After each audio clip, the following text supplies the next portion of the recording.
नमस्कार।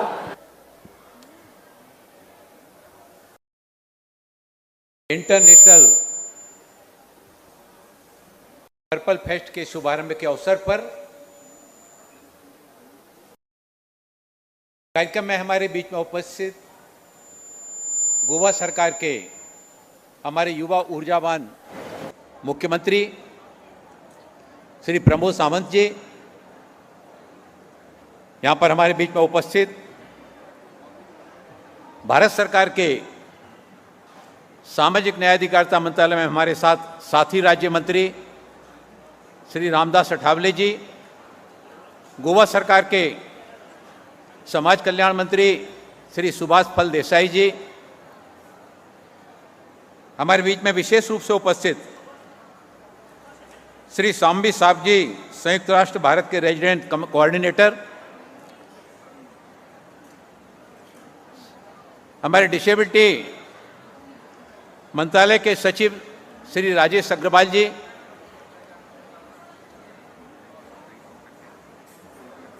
मनमीत कौर नंदा जी, राजीव शर्मा जी, ऋचा शंकर जी, प्रसन्न आचार्य जी और यहाँ पर उपस्थित सभी आदरणीय नागरिक बंधुओं, हमारी मातृशक्ति और जिनके लिए इन खेलों का आयोजन किया गया है, ऐसे हमारे सभी दिव्यांग खिलाड़ी भाइयों एवं बहनों, अभी जब कार्यक्रम का प्रारंभ हुआ, कार्यक्रम के प्रारंभ में जितनी अच्छी सुंदर अभिव्यक्ति यहां पर हमारे दिव्यांग बच्चों के द्वारा दी गई, मैं वहां पर बैठा हुआ देख रहा था कि उनमें डेफ बच्चे भी थे, सिंड्रोम बच्चे भी थे, इंटेलेक्चुअल डिसेबल्ड बच्चे भी थे, लेकिन उनका जो अभिव्यक्ति थी, जो प्रस्तुति थी, वो प्रस्तुति सभी के दिलों को छू जाने वाली थी। इतना सुंदर लय, रिदम, ताल के साथ में उन्होंने जो कार्यक्रम का शुभारंभ किया, कार्यक्रम के शुभारंभ से ही जो भगवान की वंदना प्रारंभ करके शुरुआत हुई, वो बता रहा है कि प्रमोद जी के द्वारा 2022 में जो शुरुआत की गई थी, पहले इसको राष्ट्रीय स्तर से प्रारंभ किया गया, बाद में 2 बार से उसको इंटरनेशनल लेवल पर, आज गोवा का पर्पल फेस्ट है, गोवा सरकार के साथ भारत सरकार के सहयोग से इस आयोजन को आगे बढ़ाया जा रहा है।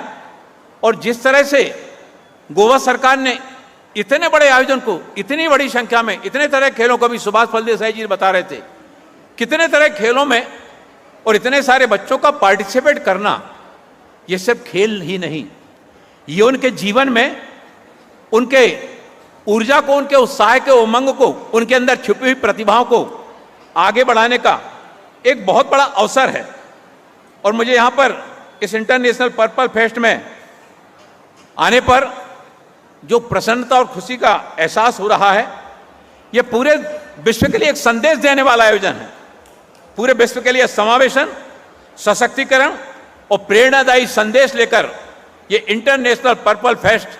जो यहाँ पर 30वीं साल यहाँ पर आयोजित किया जा रहा है, मैं इस अवसर पर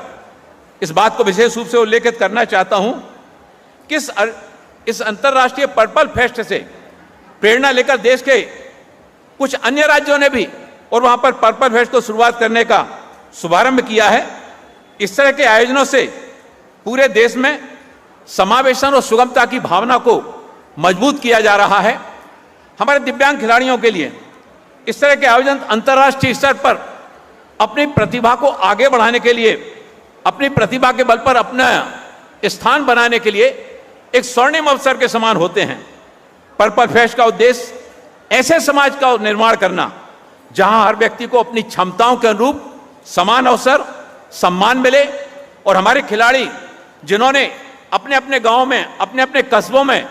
छोटे छोटे स्थानों पर खेल खेलते थे,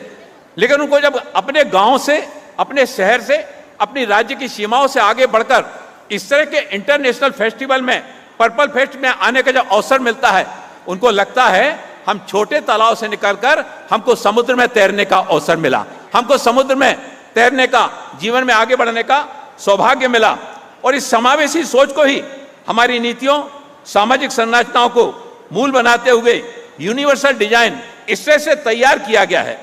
जिसमें सभी दिव्यांग खिलाड़ियों को उनकी प्रतिभा के अनुरूप खेलों में आगे बढ़ने का अवसर मिले। अभी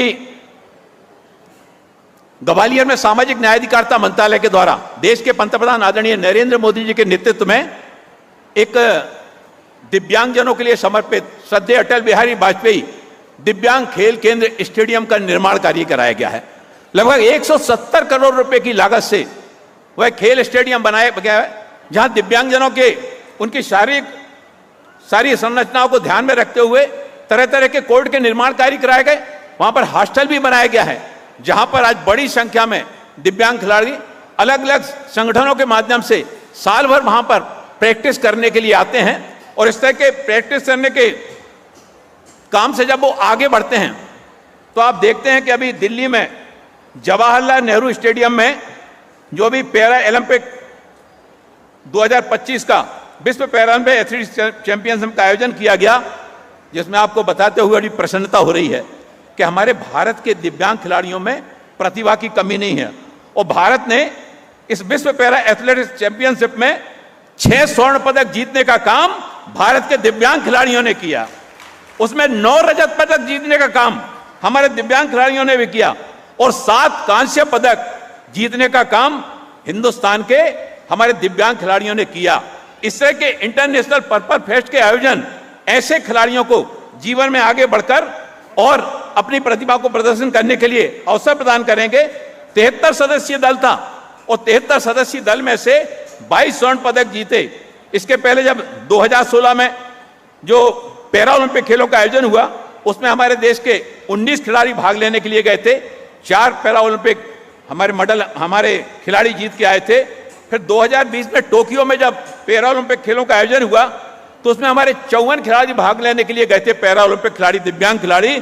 और वो 19 मेडल जीत के आए थे। इसके बाद पेरिस 2024 में हमारे देश के 84 दिव्यांग खिलाड़ी पैरा ओलंपिक खेलों में भाग लेने के लिए गए और वहां पर 29 मेडल जीत करके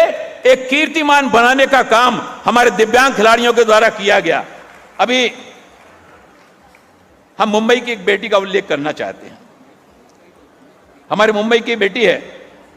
जिया राय, 17 साल की बेटी है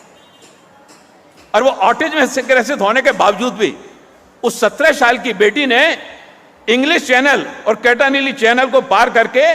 अरब सागर पार करके एक विश्व रिकॉर्ड बनाया और इंग्लिश चैनल को मात्र 17 घंटे और 35 मिनट में पार करके सबसे कम उम्र की इंग्लिश चैनल को पार करने वाली बेटी इस भारत की धरती से निकलकर पूरी दुनिया में भारत का नाम गौरवान्वित किया। हमारे यहाँ के एक दूसरे खिलाड़ी हैं सत्येंद्र सिंह लोहिया जी। दोनों पैरों से दिव्यांग हैं, लेकिन उन्होंने इंग्लिश चैनल को हाल ही में पार करके और हाल ही में बॉम्बे का 33 किलोमीटर सर्किट केवल 5 घंटे और 42 मिनट में पूरा किया। उन्हें पद्मश्री और तेंजिंग नार्गे पुरस्कार से भी सम्मानित किया गया। ये तीनों ही खिलाड़ियों की जो विजय प्राप्त हुई है ये उनकी अडिग इच्छा शक्ति का प्रतीक है, जो कहती है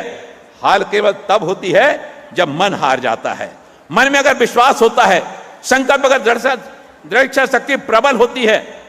तो पहाड़ की चोटियों को भी पार करना आसान हो जाता है और समुद्र की गहराइयों को नापते हुए तैरकर उस पार जाना भी आसान हो जाता है। मैं प्रमोद सावंत जी का इनका मैं हृदय की गहराइयों से इनका अभिनंदन करना चाहता हूं कि इन्होंने जिस इच्छा शक्ति के साथ में यहां पर इसको प्रारंभ किया। अब हमारा इंटरनेशनल पर्पल फेस्ट खेल के साथ साथ खिलाड़ियों को उनके अंदर छिपी हुई प्रतिभा को आगे बढ़ाने का भी अवसर प्रदान करता है। उसका हमने उदाहरण यहां पर देखा। हम लोग जब आ रहे थे तो रास्ते में हमने क्या देखा कि हमारे दिव्यांगजनों के द्वारा जो दिव्य कला मेला लगाया जाता है वहां पर बहुत सारे दिव्यांगों ने स्टॉल लगाए हैं। उनके द्वारा निर्मित वस्तुओं को विक्रय करने के लिए प्लेटफॉर्म भी यहां पर उपलब्ध कराया गया है। हमारे दिव्यांग अलग गांव में कुछ सामान बनाते हैं, कोई नगर में बनाता है, कोई शहर में बनाता है, लेकिन उसको विक्रय के लिए प्लेटफॉर्म नहीं मिल पाता था। इस तरह के इंटरनेशनल पर्पल फेस्ट के आयोजन में ऐसे दिव्यांगजनों को उनके द्वारा निर्मित वस्तुओं के लिए जो भारत सरकार के द्वारा दिव्य कला मेलों की शुरुआत हुई है, अभी तक 25 दिव्य कला मेले सारे देश में लगाए गए। यहां पर पुनः दिव्य कला मेले का आयोजन यहां पर किया गया है, जिसमें देश के विभिन्न हिस्सों से दिव्यांगजन अपने द्वारा निर्मित सामग्री को विक्रय करने के लिए आए हैं। हमें यहां पर आए हुए खिलाड़ियों का उनके खेलों के लिए उत्साहवर्धन तो करना ही है, खिलाड़ियों के साथ साथ उनके जो कोच हैं, उनके जो पेरेंट्स हैं, उनके जो शिक्षक हैं, उनके जो परिजन हैं, उनका भी हौसला अफजाई इस तरह के इंटरनेशनल पर्पल फेस्ट के आयोजन से होता है। उनको लगता है कि हमारा बच्चा अगर डिसेबल्ड है, हमारा बच्चा अगर डाउन सिंड्रोम है, अगर हमारा बच्चा इंटेलेक्चुअल डिसेबल्ड है, हमारा बच्चा डेफ है, लेकिन उस बच्चे को जब इस तरह के अवसर मिलते हैं तो पेरेंट्स को क्या लगता है, समाज हमारे साथ खड़ा है, गोवा सरकार उनके साथ में खड़ी है, भारत सरकार उनके साथ में खड़ी है। और इसी सोच को आगे बढ़ाने के लिए ही यहां पर यह आयोजन किया गया है, जहां हर व्यक्ति स्वावलंबी जीवन जी सके और समाज में अपनी योग्यता के अनुरूप सक्रिय भागीदारी निभाते हुए, जो देश के पंतप्रधान आदरणीय नरेंद्र मोदी जी कहते हैं 2047 में भारत को विकसित राष्ट्र बनाना। वो भारत को विकसित राष्ट्र बनाने की जब बात आती है तो सबका साथ, सबका विकास, सबका विश्वास और देश को आत्मनिर्भर विकसित राष्ट्र बनाने में सभी का सामूहिक प्रयास, जब सभी के सामूहिक प्रयासों की बात आती है तो उसमें हमारे दिव्यांगजन भी पीछे ना रहें। दिव्यांगजनों को भी उनकी प्रतिभा के अनुरूप साहित्य के क्षेत्र में, खेल के क्षेत्र में, नृत्य के क्षेत्र में, संगीत के क्षेत्र में, व्यापारिक गतिविधियों के माध्यम से उनको आगे बढ़ने का अवसर मिले, ताकि सब समाज को लिए साथ में आगे बढ़ते जाना। उस भावना के अनुरूप देश के पंतप्रधान आदरणीय नरेंद्र मोदी का स्वप्न भी साकार करना है। वो स्वप्न समाज के लिए साकार करना है, वो स्वप्न राष्ट्र के लिए साकार करना है, और राष्ट्र में कोई भी एक व्यक्ति भी कोई पीछे न रहने पाए। समाज के ऐसे जितने नीडी पर्सन हैं, और नीडी पर्सन के लिए शिक्षा, शैक्षणिक, सामाजिक, आर्थिक इन सारी गतिविधियों को बढ़ाते हुए हम सब जिस गतिशीलता के साथ में आगे बढ़ रहे हैं, उसमें हमारा कानपुर में जो एलिम्को का कारखाना है, अब ये एलिम्को का कारखाना जहां पर दिव्यांगजनों के लिए सहायक उपकरण बनाने का काम किया जाता है, आज से लगभग 11 साल पहले ये बंद होने की कगार पर आ गया था। लेकिन देश के प्रधानमंत्री आदरणीय नरेंद्र मोदी जी के समक्ष जब इस विषय को लाया गया तो उन्होंने कहा नहीं, इसको रेनोवेट करना है, और 338 करोड़ रुपए की लागत से एलिम्को के कारखाने को पूरी तरह से उसको कायाकल्प किया गया। आज हमारे एलिम्को कारखाने कानपुर में बनने वाले जो दिव्यांगजनों के लिए सहायक उपकरण हैं, वो सहायक उपकरण विश्व स्तर की श्रेणी की उसको ऊर्जा को प्राप्त करने जा रहे हैं। वहां पर जो तरह तरह की सामग्री निर्मित होती है, पहले केवल ब्राउन कलर और काला कलर, केवल 2 कलर के सामान बनाए जाते थे, गुणवत्ता में भी लगातार उसमें गिरावट आ रही थी। लेकिन आज जब एलिम्को के कारखाने का जीर्णोद्धार किया गया, उसका नवीनीकरण किया गया, तो आज कानपुर के एलिम्को के कारखाने में बनने वाली सामग्री विश्व स्तरीय भी बन रही है, और हमारे दिव्यांगजन उस सामग्री को प्राप्त करके जब अपनी दैनंदिन गतिविधियों को आगे बढ़ाते हैं तो उनके अंदर एक ऊर्जा का, आत्मविश्वास का भाव जागृत होता है। और आप हिंदुस्तान के किसी भी शहर में चले जाइए, वहां पर आपको एलिम्को के द्वारा जो ट्राई बैटरी गाड़ी हमारे दिव्यांगजनों को 80% की दिव्यांगता वाले दिव्यांगजनों को दी जाती है, कोई बेकरी का सामान लेकर बेचते हुए जाता हुआ मिल जाएगा, कोई रेडीमेड कपड़ों की बोटरी लेकर गांव के हाट बाजार में बेचने के लिए जाता हुआ मिल जाएगा, कोई प्लास्टिक की सामग्री लेकर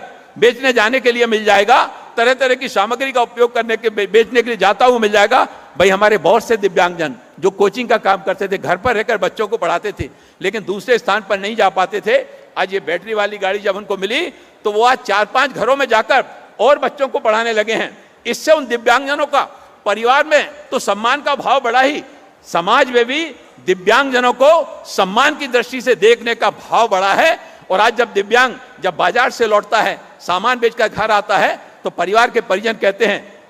तुम गाड़ी छोड़ दो,